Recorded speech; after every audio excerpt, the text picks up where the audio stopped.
practice and awareness, I think, every day to know that first of all, I don't want to be the smartest person in the room. I want to surround myself with those smarter, and we don't have it figured out. So we need people to help us figure it out together. My approach is mainly collaborative. I know that I have the authority. My card does say the title, but that doesn't mean that you have to act like you're the only person that contributes. Hi, I'm Nick Warner. As a dad, a lucky husband, and as a business coach, I value people and relationships above all else. But next is winning, sustainability, and healthy culture. I've been a business owner for 25 years and served for decades as a special advisor to business and government leaders at all levels. Let's just say I've seen some stuff. My passion and my expertise are helping motivated professionals and businesses find the highest level confluence of what they want in life and business. This is what it feels like to be together at the top. Thank you to our sponsors, Scholl's Brick and Rogaski, Three Bridges Consulting, Kathy Olson at Ships and Trips, and Connect Strategies. Ann Day is the president of Praeses, Praeses, a Shreveport, Louisiana-based technology company operating in aerospace, corrections, manufacturing, defense, insurance, and shipbuilding. Wow. Ann leads the company's strategic, operational, and business development efforts. She started as an individual contributor 17 years ago on a regular old company sales team, and now she's the president of the company with well over 100 employees under her. My title for this interview, Ann, is From the Ground Floor to the President of the Company. Ann Day, where are you right now? And welcome to Together at the Top. Hi, greetings. I am here in our lovely city of Shreveport, Louisiana, which is where our company is based. And I'm proudly in the office, actually. We still come to the office nowadays. Nice. I love it. Okay, so we can't get into the meat of this without me congratulating you on your LSU Lady Tigers 2023 NCAA champions, biggest ever national title audience for a women's basketball game. What do you think of that?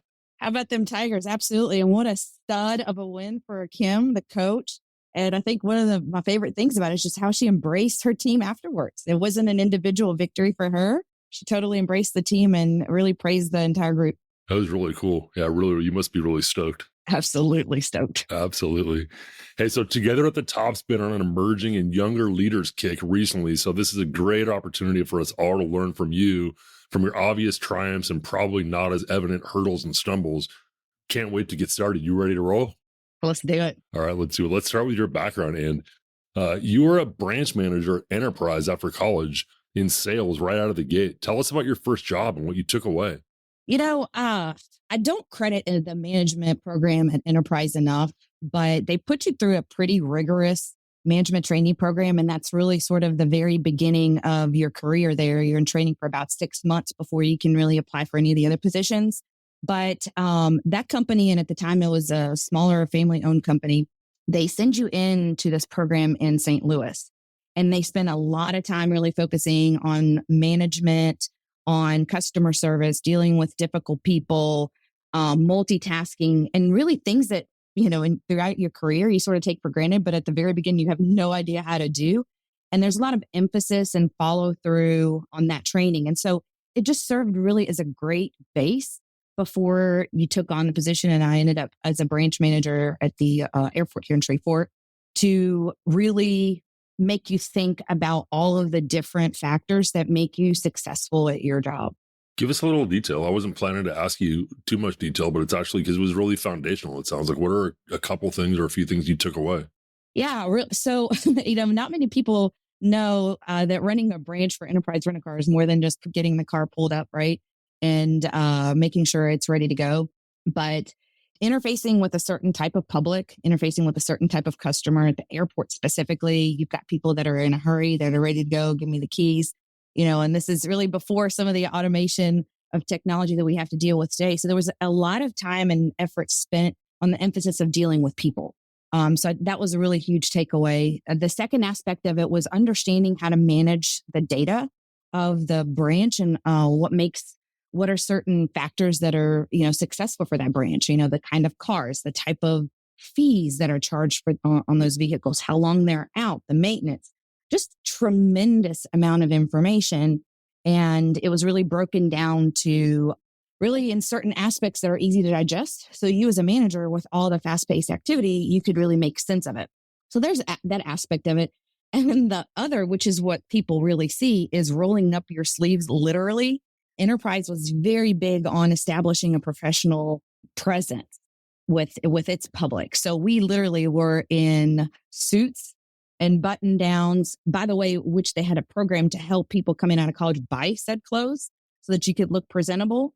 However, when you've got to get someone in a car, guess what? You're rolling up your sleeves, you're vacuuming the car, you're washing the car. And even though you may be the branch manager and you have people trained to do that, you're right there rolling up your sleeves. So it's really, it was the team dynamic, the team collaboration, like everybody's in so we can succeed. In addition to all the other components, really, you learned a lot in a very short amount of time. Yeah, really good stuff. Was there a time early on, it might have been an enterprise or it might have been just early on in your career, a situation, a competitive emotion where you started to think, I want this. Like, I might really have what it takes to do something here. When did you know you had this stuff, Ann? It's funny to think back about it because I was so very young. Like enterprise was really outside of the service industry and also in combination with was really the first big girl job that I had. It really probably comes down to the fact that I exited enterprise when I was 8 months pregnant with my oldest. You can only wash so many cars when you're sticking out to here and you're leading customers out. And so I had an opportunity to take a break because I had him. We were young parents then.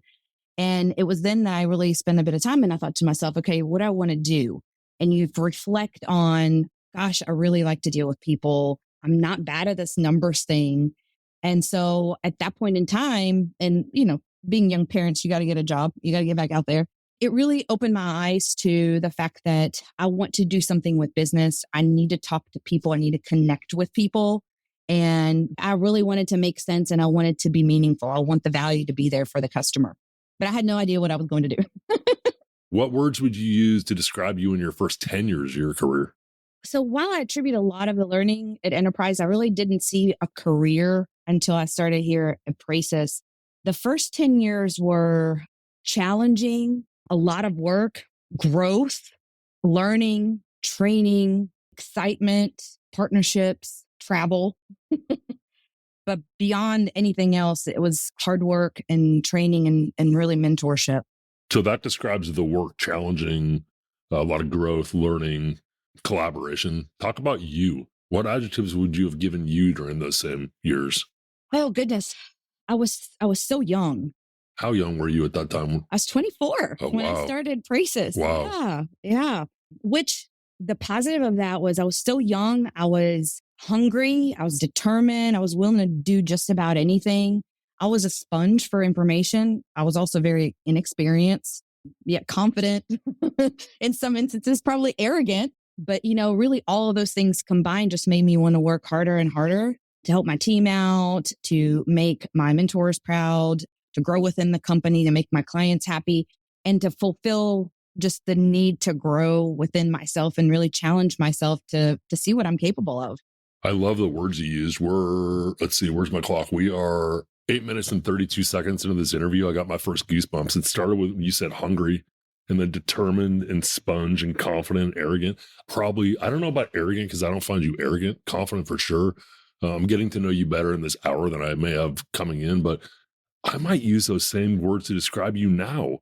What Still words would you use now? Yeah, hungry for sure. What words would you use now, 10 years later or some years later? Some years later. I didn't want to do all the math, so some years later. We can do it on the tenure, just not on the age. But I'd hope to say that less arrogant, more humble, patient, still hungry, still determined, still collaborative, very team oriented, wiser, hopefully, still a sponge, still uncertain, grateful, very grateful, invigorated in some instances. Really cool. Yeah, you get an opportunity to sort of rebrand and reshape how you work with people. Yeah, it's a perfect segue because I want to talk about coming up through sales. Let's talk about sales because you came up through the sales side of the shop as opposed to logistics, legal, finance, or seems like most commonly these days, and through their expertise in technology. So let me set the stage with a couple of facts because I really want to get your comment on this and learn from you. Entrepreneur.com in an article about transition from sales into higher level management positions like you have now and how to do it, states in the tech industry, just 8% of CEOs and presidents at the largest 100 US firms have primary background in sales, 8%, and less than 30% have any sales experience at all. According to a 2017 study by Korn Ferry Institute, in an article, they talk about how companies can do a better job at recognizing leadership within sales positions, and salespeople should recognize that they can do higher level roles as well. Comment on coming up through sales. Again, 8% of presidents and CEOs come up the way you came up. It really surprised me when I read that. So I do need to give credit where credit is due, because I had a responsibility in business development, which is very different than sales. We were extremely blessed to have multiple people involved in sales and business development alongside us. So the division that I worked in for about, 15 years and really ultimately responsible for it was a very, very heavy blend of operations and taking care of our existing clients and participating, and I say participating intentionally, in sales and business development, because you can grow it through sales while you're not the primary person to do it.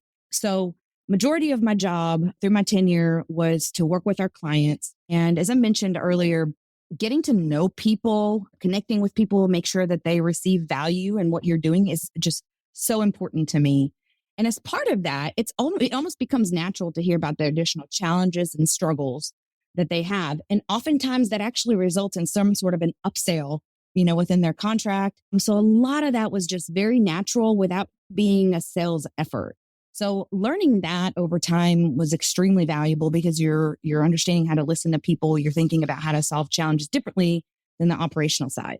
But in addition to that, we had, like as I mentioned, we had a tremendous business development person that actually went out and drummed up the work, right? So where I got to come in the sales portion that I really, I think finally got to do well at the end of my position before I transitioned, was to come in and supplement the context of how what we do will be valuable to them. So it was like that real world experience as opposed to just the initial efforts of unearthing the opportunity. So I would say that my sales portion was actually more indirect than it was direct. And I think it was for that reason that I was challenged to really think about interacting with both current and potential customers in a very different way. You make an interesting distinction. I think I understand academically the difference between business development and sales, but you made an interesting distinction. You said it this way, but I'd like to hear you say more about it. You talked about I wasn't the primary person doing it. Somebody was out there drumming it up, and you were the business development person. Say a little bit more about your thoughts on the bifurcation between that, and maybe you didn't consider yourself in sales. Maybe I'm wrong in how you think about that. Yeah, I think I was a contributor and I had a responsibility to grow the division, but I was not the primary salesperson. I think, as I mentioned, I sales and business development are two different things. In some instances, sales is more of something tangible that you can touch, a little bit more product, more transactional. The service, which it was unique in a niche industry and in some instances without competition, made it really complex. And so in order to sell something in that environment, it really is business development, because it takes time to understand who needs your service, why they need it, how to approach it.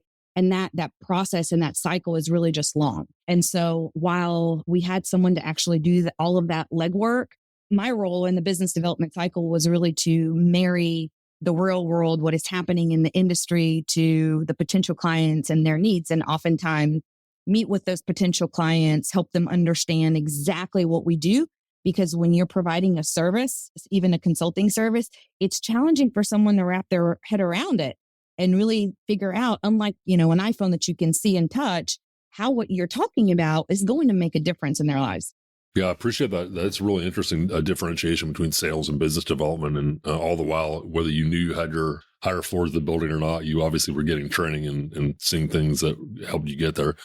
Many say the best CEO and the CEO of the future is the former CTO, Chief Technology Officer turned CEO. And I talked to some of my clients about this. I think they should come from the business and sales side and surround themselves with technologists who speak business. What do you think? Well, I think that it's always better to know someone smarter in the room, knowing every aspect of the business. And I would actually challenge it and say, sales, absolutely, but also very operationally. So understanding from the very beginning what you do, how you do it, the best way to help somebody else is that hybrid of, a COO, a salesperson. That to me is some of the secret sauce. And then to your point, marrying that up with technical talent, people that are smarter than you, that, come from that specialized environment makes a dream team. You know how I feel about team sport. Team sport. You get stoked. Absolutely. With your indulgence, let's talk about women in business, or you being a woman in top business, and you're a woman killing it at high levels of business. Again, just a level set with some stats. According to bizjournals.com, among all the leadership positions held by women in 2021, at the end of 2021, just 6% were at the highest tiers, meaning CEOs, presidents, or COOs. Most were support roles overseeing enterprise functions such as HR, finance, or legal. This is from a listener email. One of the things I've taken to doing is I've taken to teasing the guests coming up with some of the listeners to see what they might want to hear in advance. So this is from a listener email in. You always hear how women get to higher management positions faster than men these days, but have a more difficult time doing it once they're there, meaning they have to put in more work and be 10 times better than every man around them. As a listener, it would be interesting to see what Ann thinks of this. And she's a woman at the highest levels of business. Please ask her. So I'm just asking you. I think doing the job when you're in this position is harder regardless. I try to think about the distinction of being a female leader doing it versus just a leader doing it. And doing your job in this role versus doing your job in a prior role, it's just more challenging, period. And it takes a lot longer to get into a groove than you would expect, which is really frustrating for successful people. But that said, I will attribute that there are different challenges, not to say that they're female. And a lot of that for me comes from the mom aspect, because I am the one responsible for A through Z for the kids. And I'm thankful that they're older and independent, but, I can't travel. Well, I won't say I can't. Taking care of a household, taking care of your family, and then balancing travel is really challenging. Absolutely. Is it possible? Yes. Yeah. It comes back to figuring out how to balance everything, how to prioritize everything, and most importantly, leaning on your support system. Say more about that. Talk about role of family, because I think that's where you're going with that. And maybe friends too. It's family, it's mentors, it's colleagues, When you get to a certain level, it's like there's almost that expectation that you have to know it all or figure it out on your own. And it's one of the things I've just realized is false. And it forces you to be a little humble, because you realize that you're actually more dependent than ever, so that you don't feel isolated and you don't feel like you're alone. For me, my family, my support system, friends, mentors have been vital. Communication with them, where the struggles are, is huge, because the first thing you have to do is you have to admit that you're struggling or that you need help. Lots of focus on mental health. So really all of those components, plugging them into your life in order to be successful, are key. And every day we found a new reason to ask for help. And I think a lot of people wouldn't expect that's what you'd say. Like, you're here. Of course you have it all figured out. You're Ann Day. You're a superwoman. You don't need help. You're Nick Warner. You're Superman. You don't need help. Yes, I assure you I do. I can't square this client up. I have to get home. I can't do this trip. I really like what you said, because I naturally said you got to ask for help from family, and you stretch that way outside family. But starting with humility, I'm really impressed by that. It makes an impression on me, is what I mean to say, at your high level. My family is incredible. My dad taught me how to work hard. My dad taught me how to not give up. And I attribute a lot of that to how he really mentored me and coached me throughout the years. I was very young when I lost my mom, so he really took the lead to demonstrate what hard work looks like. And equally diligent, intelligent, smart, hardworking is my younger sister. And she's a powerhouse. And so being able to, even though we're 6 years apart, starting to exchange ideas about, well, what are you going through that's important in a completely different market, in a completely different industry, with a different generation, has been tremendously helpful. And then my own kids, they now know more than ever that mom is not perfect. And sometimes they do have to remind me, they're like, you're not at work running the company. We're having a conversation. Oh, that is familiar to me, from wife, from friends, from kids, from managing. Sister, all that. Yeah. But they're incredible, because it's challenging when you have the same company being a presence in your life for such a long time. Ethan, he's now 19. He's known about Praeses since he was 4 months old. And, Lily was born into Praeses, and it's, a company event here and going to a meeting, and bear with me, I'm going to dinner. But they also know my coworkers and we all know each other's children. So, when you have to have such a buy-in from your kids, it's important. And especially if they know how they're contributing is important. So I'm not perfect. I try to bring them into my world as much as possible. I've taken my daughter on multiple trips with me where I can, just so that they understand it, right?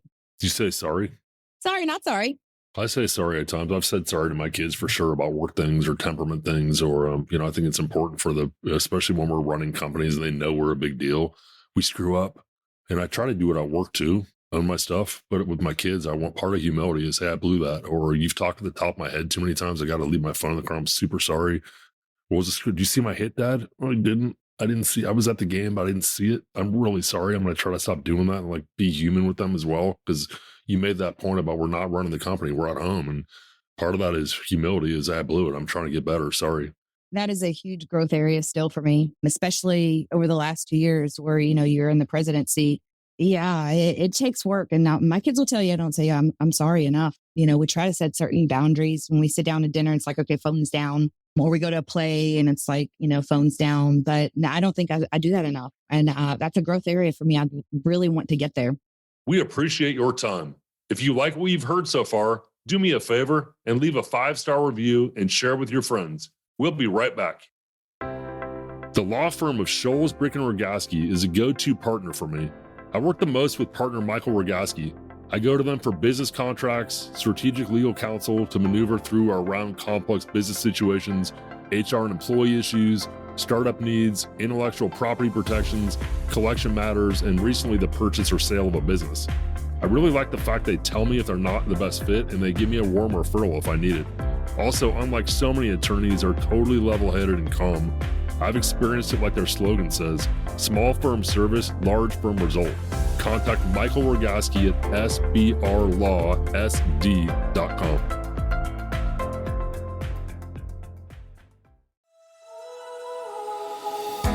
Kathy Olson at Ships and Trips is as creative and as willing a travel partner as you can find. These days, you can plan a lot of trips on your own, but for those trips that require more intricate planning, tons of time, or local contacts and savvy, Kathy's the best. My family and friends have worked with her countless times in every travel country, setting, and season you can think of. Contact Kathy with a C at shipsandtripstravel.com. Let's talk about recruitment and retention. In pre-production, you talk about your role in building culture, helping remove hurdles, and making sure everyone feels that their contribution matters. In 2022, Zippia.com says companies lost 18% of their workforce to turnover on average. It's about 1 in 5 people annually. 12% was voluntary by the employees, 6% involuntary, meaning layoffs and terminations. First Up reports 64% of organizations have said their biggest struggle is recruitment and retention. We read so much about it, and comment on how you think about your role in culture and how that impacts finding and then keeping really good people. Oh, that's such a good question, because to me, people are at the heart of what we do here, anywhere. And I would say culture here is very intentional. The company has spent a tremendous amount of time long before, I came in, and I'm sure through a variety of, trials, what's work, what's not work, clear core values. Our value is in our people. Everything we do is for a reason, and we bring more value than we cost.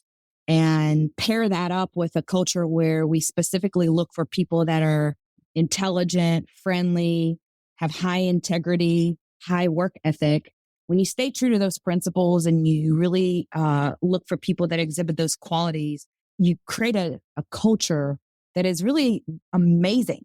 And then the hard part is to honor it, live it a day in and day out, and demonstrate that we stay true to that. We're family friendly, collaborative, hardworking, all of those things. So trying to go after employees, going after staff and team members in our current dynamic is challenging, because on one hand, what COVID did was opened up remote work, for everybody, people that we wouldn't get to work with us, that I'm so blessed we've added to the team. We've got on the team. And previously I would have never gotten. But the flip side of that, competition out there is fierce. There's so much more available opportunities for those people that may have not been able to look for remote work either. So the value of culture is huge. Trying to figure out how to engage with your team members, trying to make sure that they understand that we work hard and we have expectations, but we have, flexibility is really, really important.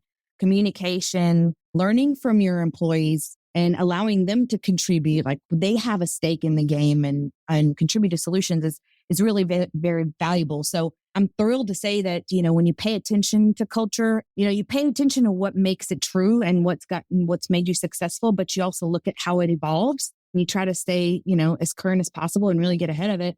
I think is important because then you retain people, right? You retain key people. And now every year that goes by, they have the notion and they can contribute to the things that may not be perfect. And then they themselves have an interest of really relaying that to the newer teams and the growing team.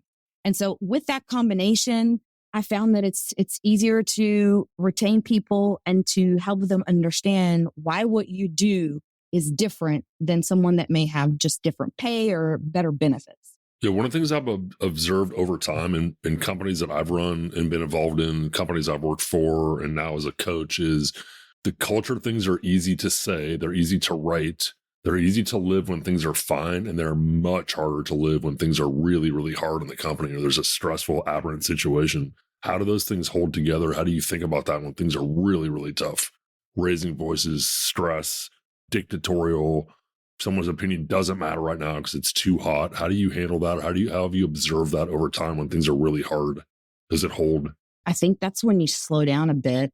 2.5 years ago, I guess it's been now, I think our employee retention was at its lowest. And while I worked for the company, I was, I guess I was somewhat blind to it. I was in a completely different position. But we had low retention because we focused on a lot of things that weren't our employees. And the employees weren't the focus when they should have been. And if we were hearing them, we weren't following through as well as we could have. And sometimes that happens, right? It's not intentional. You get busy, you're trying to grow. There's a lot of excitement to grow. Markets look like. And so that's what I stepped into as a president. My door was literally open and I had folks coming in with a resignation almost like weekly for 3 months. And it was people you don't want to lose. And so then you have to sit back and to your point, it's like, okay, we can talk about culture and values and all the things. It's like, what do you do? So you've got to spring into action. You got to come up with a plan that allows for people to be heard. And it's reasonable. You can make an impact in short sprints, but it really is, like I said, you've got to slow down. Yeah. You talk about learning from your employees. It's a good time to learn from your employees too. When you're losing people you don't mean to lose, that is no bueno. You put it all on the table and you have to look internally and say, what happened? I don't know everything. You guys see it. So tell me, what is it going to take? And then I would think also you need to learn from your predecessors. You're learning from your employees, but also you're taking over from two people, at least two in the modern era that just in researching the company have led this company before. They happen to be men. I don't know, maybe it matters, maybe it doesn't, but studying what worked, what didn't work, people coming in your door to resign. There's a lot of studying for you to do. And it sounds like it was content rich at the time. Yeah, that's absolutely right. And our history has been that we still have people that have been here for 25 plus years, right? So we value ourselves in retaining clients for a long period of time, retaining our employees. So to have something like that happen, it shakes you to the core. And talk about a humbling experience where you have to really roll up your sleeves and listen to the people that you work with and then do something about it. Yeah. A lot of humility. You show up in these rooms. I don't really necessarily mean you and Dave, but I've worked for a lot of leaders. I've been a leader. You're a leader. You show up in that office with a new fancy business card that says president or CEO or director and decide you got it all figured out. Good luck to you. The clock's ticking on you. You got it. I really urge people to be humble and open your ears at the level you're at. The propensity or the predisposition is like, I earned this job and I got it figured out. Let's go. There's big peril in that, deciding you got it all figured out. Am I correct in that? As I look at your face, I'm guessing I'm correct because, yeah. It's, and I've stumbled across it multiple times and, I'll probably stumble it because as you grow, and I mentioned this earlier, some of it is probably, self-inflicted where you think you're expected to know and you're expected to perform to a certain point because you've been in business for 20 years and you've been in leadership for over 15. And so sometimes that really, really impacts your ability to be curious, which can cause some of that arrogance. And then you think you've got it together, and then you make a mistake, or you make a bad decision. So it absolutely is practice and awareness. I think every day to know that first of all, I don't want to be the smartest person in the room. I want to surround myself with those smarter, and we don't have it figured out. So we need people to help us figure it out together. So my approach is mainly collaborative. I know that I have the authority. My card does say the title, but that doesn't mean that you have to act like you're the only person that contributes. It doesn't. I like words and I listen to words. Even if I talk too much at times, I'm a really good listener. And you said I mainly listen to others, and I will observe. I'm going to say this and then you can pick at it, including if you disagree. There is a time and a place where I'm going to go, because for me, I can see this. I see it right away. We're doing it. I'm taking input. I'm either seeing it your way or I'm not seeing it your way, and we're going to go. It's probably 5 to 10 to 15% of the time, but I'm really good at seeing the playing field. And it's how I got here. And there's a time and a place to take the input and then do what you got to do with it. And it may not always be exactly what your team wanted you to do. And way more times than not, you're going to be right. I agree with that. And, boy, do you have to be comfortable with dealing with, the disagreement at times. But to your point, you see it, you can feel it, and you're like, I know this is exactly the way we have to do it. The grumblings will come. Hopefully people have worked with you long enough to trust you and to give you that space to help lead through the decision. But yeah, when it works out, it works out. And, the longevity really speaks to that, because sometimes you really have to take the reins and go with it. Yeah. Thinking about you as a young salesperson or a business development person more accurately, since you've touched me up on that, and knowing that probably 5 years ago, as I understand your life, this interview we're having is in a hotel room or a hotel lobby or somewhere on the road. I know, at least I understand from pre-production, you're not traveling as much, but I'd be remiss and derelict if we didn't ask you to talk about your experience traveling, because I've seen you in a lot of states. You had a national portfolio. You worked your way to that office, and you worked your way mostly off the road. But talk about the coming up, the goods, the bads, the opportunities afforded you, the stress and the unhealthy parts of it. I'd love to have a chance to learn from you about the business travel that you, I'd say, endured or had the opportunity to do for a lot of years. Oh, goodness. You're right. And endure is a good word, because that can be when I think about 15 years ago and where technology was, to get a meeting, to move a contract along, to get someone excited about it, you had to be in person, right? And most successful contracts, whether it's an upsell or a new contract, it takes 3 to 4 meetings easily. And while we're a small company based out of little Shreveport, Louisiana, our clients were nationwide. So in any given week, you're on the West Coast to up north to Florida. So it was a challenge, but it was a good challenge. And for many, many years, I really just thrived on getting in front of people and really connecting with them, whether it was a business development meeting, whether it was an operational meeting with an opportunity to upsell, or just 9 times out of 10, it was like something's on fire and you really had to get in the room to figure out how to do it. So, I've seen incredible places. I've traveled to places I never thought I would be. That was all the positive aspects of it. The network you build, the relationships you build, not just with your customers, but the vendors you work with and other partners. It's incredible. When you get to learn how to play golf or cornhole or go visit a museum or tour Alcatraz that you just would never get. That was a positive aspect of it. The challenge is really balancing it, because on any given month, I could be gone 2 to 3 weeks, for 2 to 3 weeks out of the month for 2 to 3 days each. And so balancing school assignments and recitals, it's tough. And, I've missed 2 birthdays while traveling, and I won't do it again. Yeah, me too. Those hurt my heart.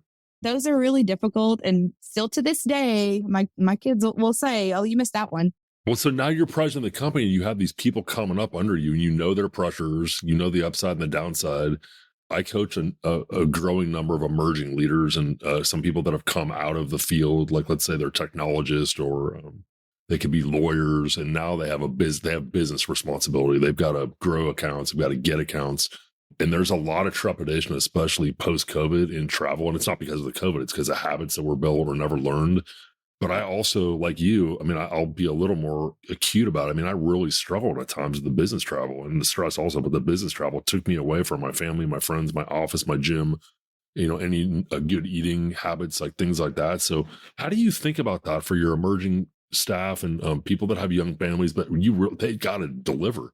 How does it work?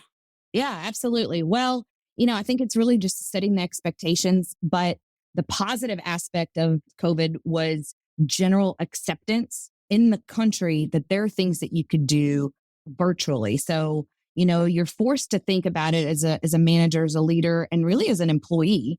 Is this meeting vital in person? Can I save 2 days of travel and have it virtually and still extract the same information and still be effective? Like I think it's a balance. I don't know that we have it 100% down, but it comes down to expectations with your clients, with your employees, and especially with your teams. It goes back to culture, right? Knowing that you are building a good culture and you show flexibility and the fact that family is important. So when we have to get the job done and it requires travel, and we have to be there and we have to get this done. But what do you need me to do to help you support around it? Do you need the day off beforehand on the back end? Do you want to catch an earlier flight? Maybe it's a couple $100 more to get you home. Let's do that.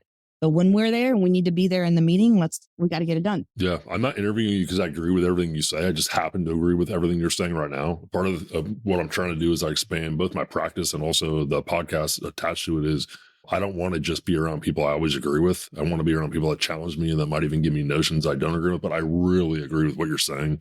And I have some older executives that see what you just said is soft. And then my retort is, let me see your retention numbers. They're not retaining people. Our meetings are about losing people they don't mean to meet, but they're really, opposed to the softy culture. I'm like, it's not softy culture. It's a business culture. It's a bottom line culture. It happens to respect humans person by person, but it's also about your bottom line, sir, ma'am. Sometimes I make progress. Sometimes I do not on that. Well, and I think there's also something to say about that too, right? Like, so what you call older culture or, a different mentality.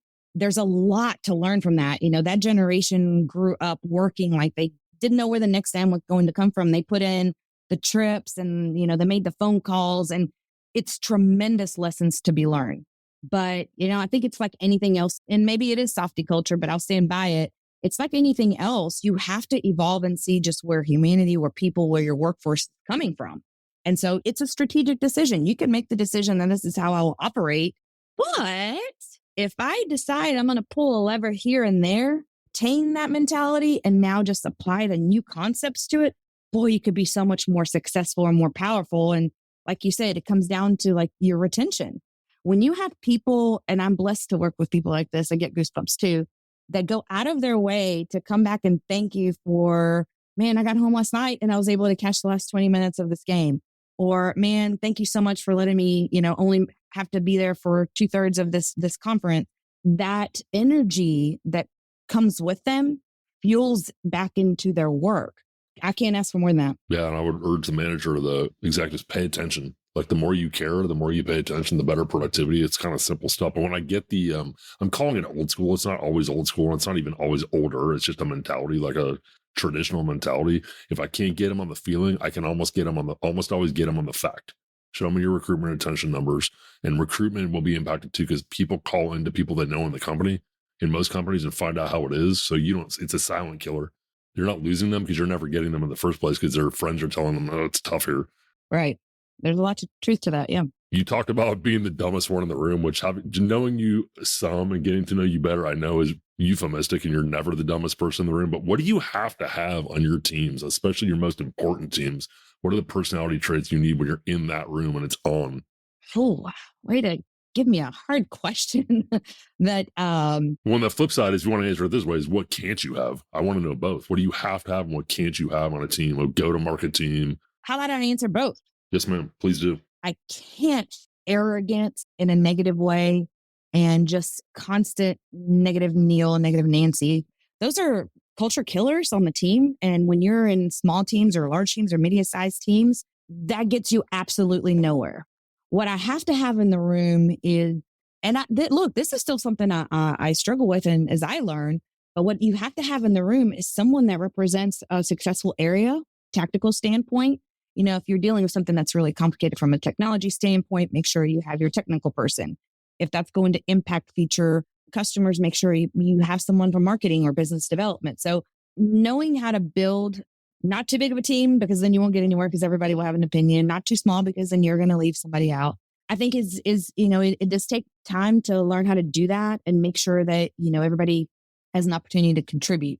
So I have to have people that are open-minded. You have to have people that are in the critical functioning areas, people that want to collaborate. And then most of all, you have to have people that realize that coming out of these sessions, there's action. They put it to action. They have the autonomy. They do it. I think those are really, really important team dynamics. That's really interesting. One thing you pointed out that I think is great, and I'm going to go over some of the main points you made, so I don't want to say it twice. Maybe I'll just have to take this off the list because it jumps out at me, you didn't just talk about temperament, the negativity, the go-getter, the team sport person. You talked about the verticals I need to cover. You said the critical functions. That's a really, really good point. It's not just the energy in the room. It's I need the experts that can inform us. Even if you're not a decision maker, I need the discrete experts in here. So that's a great observation as well, lest any of us forget that put those teams together that show up in those critical rooms.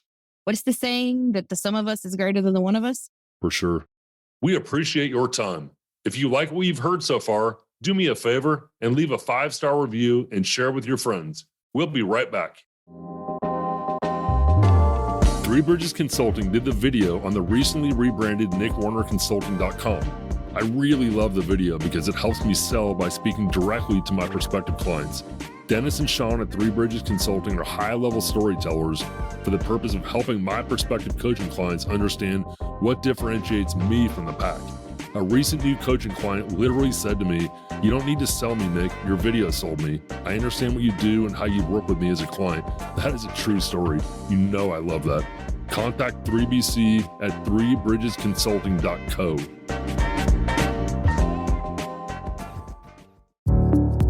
Ken and his team at Connect Strategies head up my post-rebrand digital marketing campaign. I'm moving up the rankings for business coaches and consultants quickly.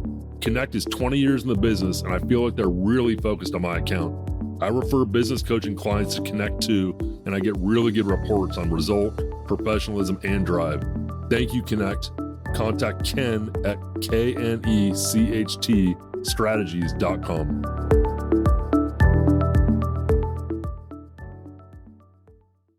So coming up to the organization, this is the last hard question that I have, just some easy observations before I overstay my welcome. So you came up from, not the bottom, but you came up from like ground floor sales or business development into the executive suite as president. How do you discipline people or fire people you've been working with for years and years? Because you are not one of the gang anymore. Like, you're down to earth, you're humble, you're nice, people like you, I like you, but that's not always your role. How does that work? How do you process that personally and organizationally? I said that if you ever are in a position where, firing someone gets easy, you got to go. You got to change what you're doing. Letting someone go is so difficult because you take that as, to some degree, as a personal failure yourself. This is a weakness of mine to a T, because I've been known to let people go a little bit longer than I should before I've made a change. I'm sort of an eternal optimist in that regard. And if I see the effort, if I see the opportunity, I'm willing to give someone a second or a third chance. But when it's an integrity issue, when it's a work ethic issue, when it breaks those 4 critical things, and you've tried and you've documented and you've talked with them and you give them opportunity, and you write up a plan and you involve other people to help you, and you just realize that it's to a point where you're not helping the organization, you're not helping the team, and you're really not helping that person. You do it as humanely as you possibly can to make sure that that person learns something from the situation. And you hope that you do prepare around it. And you just unfortunately have to sit down and have that conversation. It's tough. I mean, you can notice the demeanor in me having to even answer that question. I absolutely hate that about any. You're squirming all over the studio. Yeah, without question. Yeah. You said nothing's off limits. So that's the kind of things I want to know. And it's easier. It's not easy, but it's easier if you come in from the outside and you're the president of a company that you haven't been with for 17 years and growing up with some of these people, but you're letting everybody down. I have made some of the same mistakes, and I've learned even through being able to interview top people on this podcast. I'm looking for pattern and practice demonstrated over time. I'm looking for lack of fidelity to the lesson that we just had. So I'm teaching the same lesson over and over again. And then I've learned over time, I have a responsibility to everybody else and their family, and you're letting the team down. I listen for can't versus won't. There are some things we can't do, but most of it's won't. Like, I don't want to network. I don't want to travel. Like all, whatever it may be. I don't want to have the hard conversation. Like, at this level, you don't really have a choice. You're letting the team down. So I look for that too, where I just can't. But I have made the same mistake because, frankly, like you, I have been able to save some people and a lot of issues over time. But I make the biggest mistakes in that same space where you'd say to me, really, Nick, it's the same story, the same person. You've been telling me this for 2 years. I'm running out of sympathy for you. It's the same story. That's where I got to make a move. I owe it to the company, the client, everybody else's family, myself, and I'm getting better at that. Well, and when one of your greatest strengths, and I think this is one of mine, is connecting with people and feeling like you can teach them and mold them and, hopefully inspire them. That's the downside to it, is you believe in people so much that you really, you want to believe that they will. But to your point, when they won't, unfortunately, you have to make those changes. I'm thankful that I don't have to do that very often. Yeah, that's good. That's a way better plan, is don't do that. Yeah. Like, I don't know about you, but I have not fired very many people over the years. I really have not. And it's testament to good hiring and then, caring and mentoring around them. Okay. So before I ask you what you're excited about going forward and where people can find you, can I summarize some, my biggest takeaways? And if the pattern holds, I'll re-listen to this interview on my bike or something when it comes out, and I'll come back to my desk and take more notes, because you said a lot of good things. But starting with the early lessons you learned in management training, it wasn't totally linear for you. I mean, we've definitely talked to high-level folks in the show before where they were in pre-med and now they're a movie producer, or they were in construction and now they're in, some type of completely unrelated, like say lawyering. Yours is decently linear, but that early training and dealing with people, your attention to management data, which was really interesting. The rolling up your sleeves, I thought was good, because you got that from this baseline job. And to the extent our demographics, we have a lot of young listeners, not 18-year-olds, but we have a 23 to 35-year-old demographic. And I would just say, like, listen to what Ann said there. There's a lot of, it doesn't have to be your final job. And you might not even have known it at the time, but you took away some really important foundational skills and observations from that first job. Absolutely. And, I know that in today's culture, it's different. You don't see as many people sticking around for 15 to 20 years. But I think that if a company invests in people, it's worth the patience, number one. Number two, continue to think of ways to grow. Always challenge yourself that there's a better way to do things. And you can reinvent yourself with the same company. I've seen a lot of people sort of have that fear of becoming stale and to stay at the same company. And so that drives a lot of people making career changes every 2 to 3 to 5 years. But man, when it's right, see that the investment is there in the individual and team growth, find ways to reinvent yourself. And I just think the path is unlimited. I love that, especially in a decent sized company, even a smaller company. Like, as you go, reinvent yourself. That's a really neat observation to counterbalance against your stale. You've been in the same company. Yeah. And I see it with my kids, which is why, I say it, but there's a lot of, well, what are you going to do for me? Right. And I do think it's important for employers to step up and to show people, but it's a partnership. It's a dance. So absolutely, the employer needs to be aware. And then it's on the employee to know that, hey, you know what? You can set your own path. If your employer is listening and giving you the tools, you can set your own path and speak up. Tell us how you want to grow. Yeah. If you see something, say something. Say it for yourself. I was really struck by the words you used about yourself 10 years ago, or in your first 10 years, and then juxtaposed with the modern era words you use. And I would urge employers who are interviewing or people that are building teams to think about some of these words. Do your people have some of the words you use early on? You talked about hungry. That's my single favorite word right now in business, is hungry. And I think the reason is I'm hungry in a way that I haven't been in a long time. I've always been super motivated, but when you've been doing something for 25 or 30 years, I was a top lobbyist in California, it wears on you, and it doesn't necessarily get stale because it's new. But when I started business coaching and consulting, I am hungry in a way that I haven't been. And so when people use that word, and I find myself looking for that in other people, sponge, confident, arrogant, but not in a bad way. Like, these are probably traits I'd look for in somebody that I was hiring early on. And then as you rose up through the ranks, still hungry, wiser, still a sponge, which I find really interesting.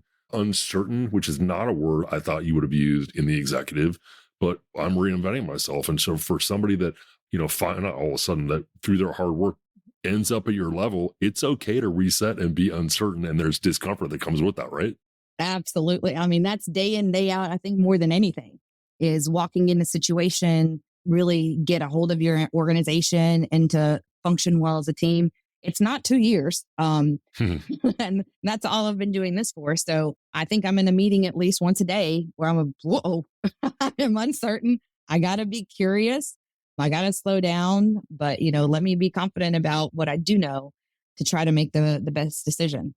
You touched my thought up on, I told you I disagreed with this notion that the best CEOs are from the technology side. I think they should come from the sales side. You touched me up a little bit because you said, I didn't come through sales. I came through business development, which I probably won't forget. That's a really good observation just going forward. But also you talked about, I got a chance to look into operations. I got a chance to look into technology. So whether you were looking downfield or not and realizing I'm going to need these skills, I would urge anybody listening to this, especially if you're an emerging or a leader that wants to get to Ann's level, if you're in sales, if you're in technology, if you're in logistics, if you're in legal, get into those other meetings, find other mentors and learn. You said I needed to understand all the operations of the company. And I think you didn't do it through your formal job. You did it through your job and then finding collateral parallel track ways to learn the business from the ground up. That's how I heard that anyways. Yeah, I think you heard that right. And I may have not been clear, but I started in operations with the business development as being, sort of a parallel. So it was knowing the intricate details of how you provide value to a customer that you can then form that into a story. And that is how you contribute to business development. So I agree with you. It's all of those things. Just because you're in a certain lane doesn't mean you have to stay there. Ask the questions. Most often, at least nowadays, companies are looking for people that will step from one discipline to the next because you become so much more well-rounded at the very end. If you've got experience dealing with technologies, experience dealing with complex implementation, difficult people, and oh, by the way, you can also read a contract or negotiate one. So becoming well-rounded is really stepping from discipline to discipline. But I do need to give homage to my many, many years of operations because I had a lot of tremendous people here that were and still are tremendous colleagues, trainers, and just friends, actually. Yeah, be well-rounded. Yeah, really, really, really good point. You said you put a punctuation on it in a really good way. I'm not even going to try to come near your words with respect to being a woman executive and a mom. But I do want to say part of what I teased out is, or what you said was, a lot of it wasn't because I'm a woman. It's just these jobs are hard. And then I was really struck by, and I hope people in their own way will heed your advice of ask for help, let people know, use your network, colleagues, family, friends, all these things. Just because you got this job doesn't mean you have it all figured out. In fact, it puts more pressure on you, and the humility in that. And I've had to do that at times too. It sounds like you did it more proactive. I did it when I was in acute pain and couldn't stand it any longer and had to find help because I was not dying literally, but my blood pressure was up or I wasn't being a good enough dad. So I have to say I give, but using your resources, being comfortable and humble enough to ask for help, even at your really elevated level. Yeah. And I will tell you, you mentioned your executive coaching. That was a godsend for me too. Right. So you got to take care of your personal side and get the help there. I don't know anybody that really went through COVID that didn't end up getting some sort of therapy or counseling, and so making sure that you have an outlet, not letting it get to that point where you feel like you're breaking. We're not perfect. I've done that several times. And what I'm trying to draw on is that awareness, and through professional and personal resources, they help you become more aware. They ask you the hard questions. And they're in your side. So absolutely take people up on their willingness to help. But it is hard. It's not weakness, it's strength done right. Bring more value than cost. I love that, and so much. I'm not an inexpensive executive business coach. And I tell people straight up, I know I'm not inexpensive. I understand that. I am very motivated to take this money you're spending, which I'll say is red money because it's deficit money, and I want to make it green. I want to get in the plus side. I want to add more value. You said it way better than I say it. Bring more value than we cost. And it's not on day one. Nobody can earn it in day one, but over a short period of time, bring more value than you cost. Great way to stay employed. Absolutely. And it's like anything else. You got to live it. It sounds cliche, but when your client is thinking about, do I keep this person on or not? That's how they're going to be thinking about it. Do you bring more value than you cost? Simple as that. That's exactly right. And I'll tell you, we are so thankful to exhibit value to our clients. I've been in situation multiple times where we've approached a customer and we've let them know, hey, look, the economics of the arrangement has changed. I don't know that you can keep paying us. And, the value equation is there. And the customer has said to us, we would have to add 3 more people to do what you do. you bring more value than to us than, than we're, so I gig out on that too. Yeah, that's how you know you're doing it right. Two last things before I turn it back to you to hear what you're excited about, where we can find you is the competition for your employees is fierce, really good. For those of us running companies and trying to recruit and retain, there's a lot of leverage on the employee side. Don't kid yourself. They're very valuable right now. And you mentioned when the companies had trouble, when you've seen teams have trouble, other companies too, I'm going to guess, is because what the phrase you used was the employees weren't the focus. And I would also say at a time might be the client wasn't the focus, but that's to me a really impactful statement. It's like, why are we losing people? Because the employees may not be the focus right now. And that's a good painful observation, but a good observation. I'll go back to something I learned. And this is one of those things that just sticks with you. And I don't know why it did. If you take care of your employees and you take care of your customers, the bottom line will work itself out. And I really think it's very true. Yeah, I find myself saying in coaching, you just said a version, but I know this is simplistic. I know it's been an axiom for 200 years. I'm like, for a reason. Yeah. There's a reason it wasn't here for like $2 chuck for 6 months. It's been here for 200 years for a reason, because it works and it's true. And if you can work to that, you're probably going to be okay. Yeah, it's a lot of discipline, and you have to recalibrate, especially when you find that, oh my gosh, we were not good this last quarter. We did not do our activity where we try to get people to engage. We didn't go out to the customers. Like, you have to just sit back and recognize those things before they blow up.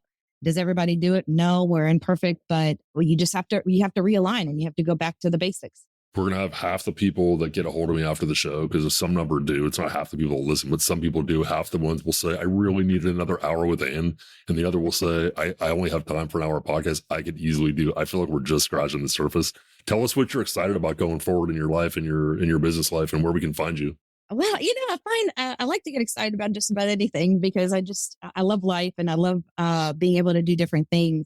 On the business side, there are a few things that really get me excited. They're in the same theme of what we've been talking about, but continuing to build an incredible culture here with the growth that we're having is just a tremendous, exciting challenge.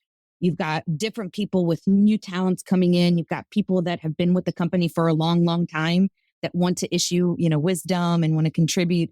So continuing to evolve our culture is huge. Setting ourselves up to succeed and to scale. It's a very difficult balance. Like I said, we were just talking about in a management meeting, but you want to do things that are personal, that hit right here and are part of your culture, but you're now having to do it with 100 employees as opposed to 40 to 50. So recognizing what those things are and figuring out how to strike that balance is incredible. But on the business side of the house, the company has done a tremendous job pivoting, change your business model. You have to implement a new strategy. As long as I've been here, we've, been largely a service-based company supported by technology. We've dabbled into technology, recognized, oh my goodness, we do this really well. And then we started hitting really hard problems with technology, and we're emerging as a product. That in itself is exciting. And so I'm really excited to see how all the different teams that we work with start getting repositioned to tackle, more customers. So it's really all those things, and getting to know new people as they come in, getting to know their family still. I will tell you, I make it a point of mine. Our HR director, sorry, a bit of a tangent, sends out a personal note about every person that joins the company. And sometimes they're a little too long, but you get to know their name, you get to know their spouse, their dog, their hobbies. And so that's a mission of mine, to not lose sight of who is what, especially when not everybody turns on their camera. But I call us a small, big company. We're still a small business, but we got big dreams, and I'm really excited to chase those. And personally, it's working on those sorries that you talked about, because there's so much focus that takes away from the family front. But saying the sorry, being human, letting my kids see my imperfections, not dwelling on those, and then showing them how to turn those into positives so that they can achieve what they want to achieve. I think you and I are about the same age, but our generation was like, you have to go to college, you have to get a career, and you got to go to work. And I've got two kids that are totally on opposite sides of that. Historically, in the way that I grew up, I would have been like, "Talk it out, Buttercup, you're going to college." But I'm really professionally, the professional aspect has really infused the personal aspect of, okay, let's collaborate. What do you want to do? What's going to make you feel good? You got to put the hard work in, and I want to see you succeed in whatever you define, but you need to get there. And so just being a better human, I think, day in, day out. I love it so much. If you weren't sure why I wanted to interview Ann Day, she just reminded you in the last minute with that recap. It's really inspiring for me to hear that, especially where you are. Where can we find you, Ann? Anybody who wants to find you, where can they find you? Well, you will find me in Praeses just about day in and day out. But my boys, the football team is starting. I'm here. I'm really trying to get very involved in our local community. The downtown Shreveport has tremendous capability to grow, and there are several projects that are near dear to my heart. There are a couple of nonprofit organizations that I'm trying to work with. So when I'm not at Praeses and I'm not being a mom, you're going to see me involved in the community or, just relaxing, actually. That's awesome. I like that last part. And you did a marvelous job in this interview. Thank you so much. This is fun. Oh, I'm so glad you had fun. Absolutely. You did a great job. Thank you to my production team led by Dan Link, our producer, Riley Byrne at Podgy Podcast, and for our top-notch research assistant, Alex Warner. See you next month on Together at the Top. Thanks, Nick. It was great. Thank you so much for your time. Together at the Top thrives off listeners like you. To stay connected, follow our socials in the show notes and leave a review on Apple Podcasts. We will be releasing our show on the last Tuesday of every month. See you next time. At Nick Warner Consulting, we exist to coach and consult motivated professionals. I meet with you on Zoom in focused 90-minute sessions, working toward your goals and developing next-level business skill sets. My job is to add value to your organization and your career.